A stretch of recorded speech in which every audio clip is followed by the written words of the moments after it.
price for profit. Now, we always want to make money. So somebody said to me, Samantha, that is a very dumb recommendation. Don't you always price for profit? The truth is we mostly don't. We think we are, but we mostly don't actually price for, we price for growth. We might price for, going after a new penetration of a market.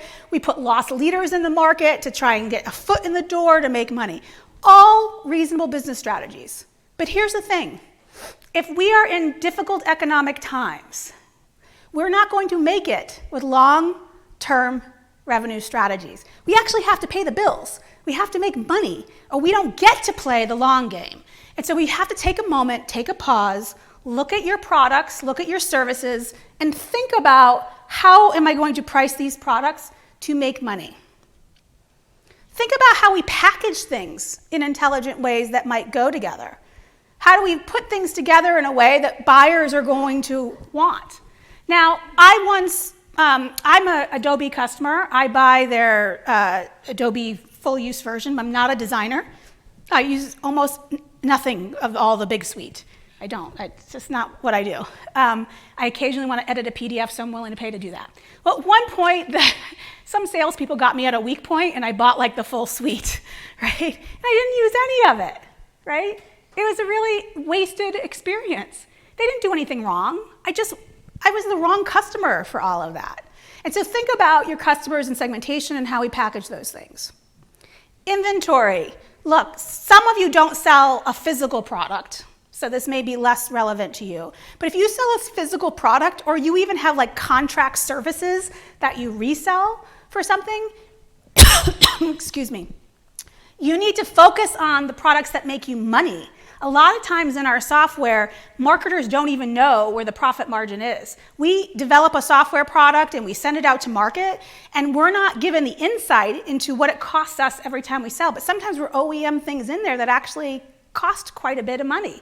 Sometimes it's not really even our software, it's just a front end that we've included. We have to understand where we make money. And that might mean spending more time with product management than you normally do.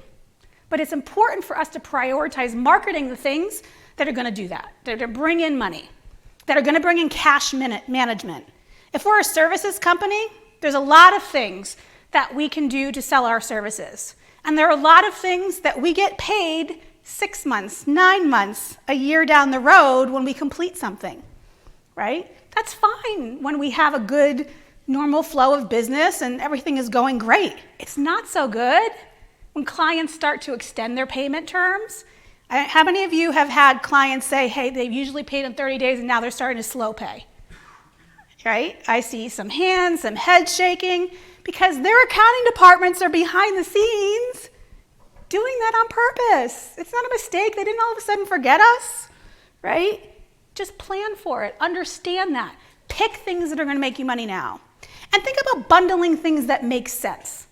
Where can I get things in? Where can I get rid of maybe inventory that I've got sitting there that I need to just unload? It's just taking up storage space. So if I put that in with something, who cares about that?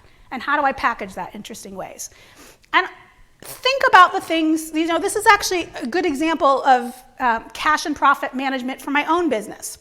So I am a consulting practice. I generally sell highly customized consulting services to work with different organizations. That's how my business is. There's not a lot of cookie cutter in what I do. It's just how I've built my business. But as marketers' budgets got cut and projects started to get pulled or delayed, thinking about what can I do to realize the things that I was talking about. And one of the things that I do is I teach a lot of workshops and classes. So can I create a digital version of that course? Because it's pure profit once it's developed. I have a small hosting fee that I pay to teachable.com, but it's so tiny as not really to matter. So even for my own business, right, which you wouldn't think that a complex consulting service could have an entry-level offering that is pure profit, I do. But I did that because I saw what was happening in the shifts in marketing budget, and I didn't want to get left in the dark. We have to all do that for our businesses. Think about the places that we can make those changes. And one of the ways that we can do that is to increase entry-level offerings. Offerings that are make it easy for a customer to try us who's never worked with us before, or make it easy for someone who's done business for us for a lot of years, but their budget, they just got told you got to cut your budget, but they love us and they don't want to completely go away. So what are things that you can do to create offerings that are a little bit easier? Hey, look, we might not make as much revenue on them. They may not look as good on that chart that all the salespeople want to have that shows that growth, but it is the reality of how we build long-term relationships.